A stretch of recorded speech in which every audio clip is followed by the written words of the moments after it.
na bago po kami. Amen. Yan po. Na, sinners saved by grace. Na sabi, who will feed you with understanding and knowledge. May karugtong pa ba yan? Ha? Dalihan natin. 16.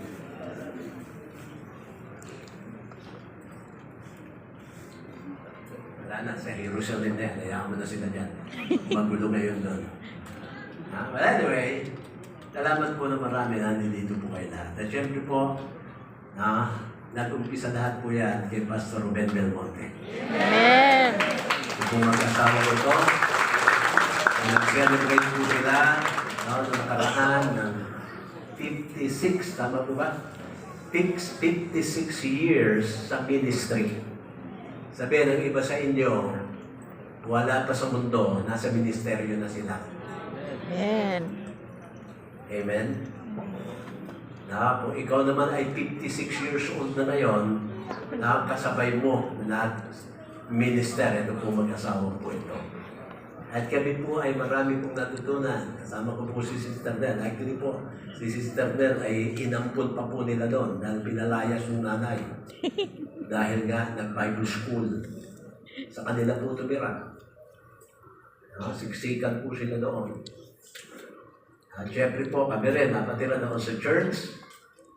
Noong po sa Paco pa lamang po doon, na lagi po kami binubuli ng mga churches kasi daw kami, nakapako na raw kami doon, hindi na raw kami makakaalis doon. Pero nakaalis na doon kami.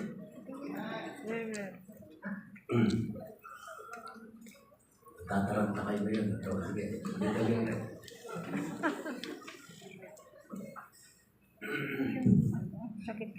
Kaya mga kapatid, sa totoo lang, Lamig yan. kaya natin magtayo ang church ng Panginoon. We can build churches. Na nauunahan lang po tayo ng takot. Para baga ang tinitignan kaagad natin, imbis biyaya ng Panginoon na nakikita kaagad natin problema. Sabi nga, yung mission daw dapat, yung po mission. Ang nangyayari sa mission natin, nagiging konsumisyon. Napuponsumi ka kaagad. Kasi siguro, nagmamadali ka eh.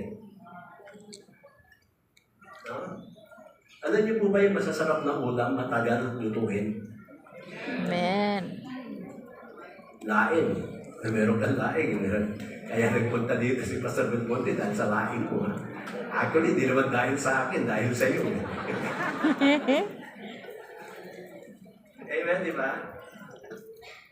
Yung madaling lutuin na masarap para sa akin, itong itlog.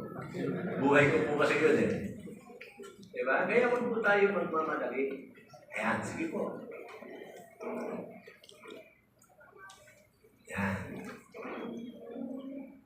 Napulo po tayo hanggang ano eh. Kaya kaya po natin sa biyaya ng Panginoon. Kaya ang title po na akin po gustong ibahagi po sa inyo na message po ngayon. Yan po ang title eh. Why churches cannot. Bakit yung mga churches hindi nila kaya or they cannot or they can. Po? Kaya buksan po natin po mga Biblia dahil po sa mga talata po na yan, tayo po natin tumayo. Tumayo po tayo.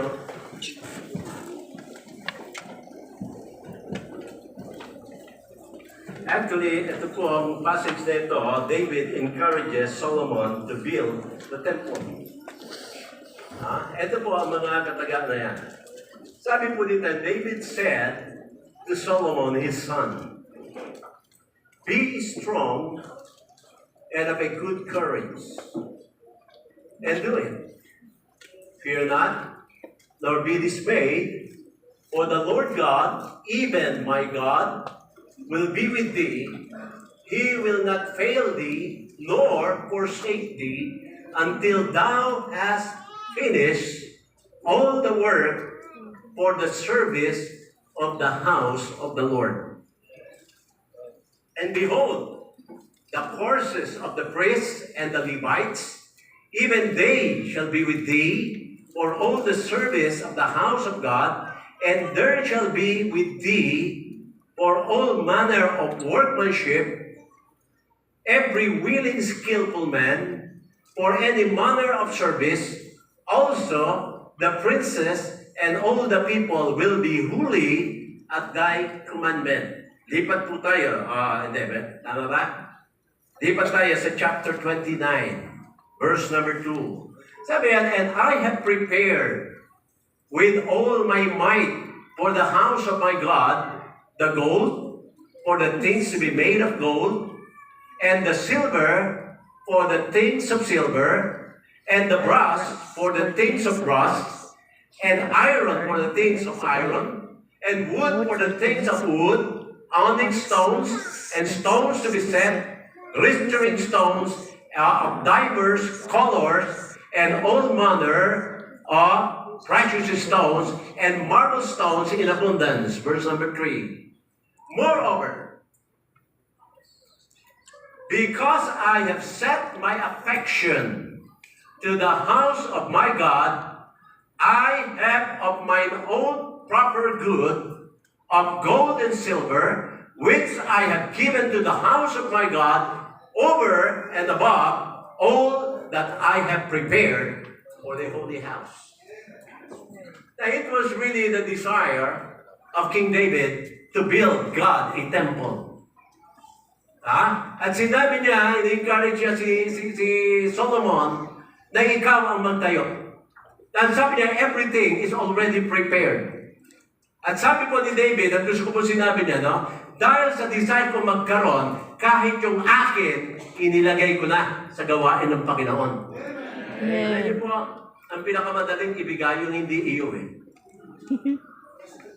Pero bakit napakahirap ibigay yung iyo talaga? Pero kung iisipin natin, mga kapatid, wala naman po tayo dito na atin eh. We came to this world nothing. Sabi, lahat ng tinatangkilik natin, hindi atin, na Panginoon. Dapat madali natin ibigay yun eh.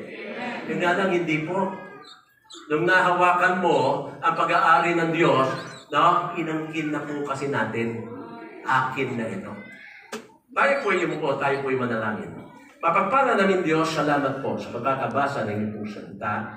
Salamat din, Panginoon, sa mga awitin at mga awitan namin, Panginoon. At tunay nga po naganda ng aming pong mga puso para po pakinggan ang inyong pong salita. Salamat sa presensya ng bawat isa, Panginoon.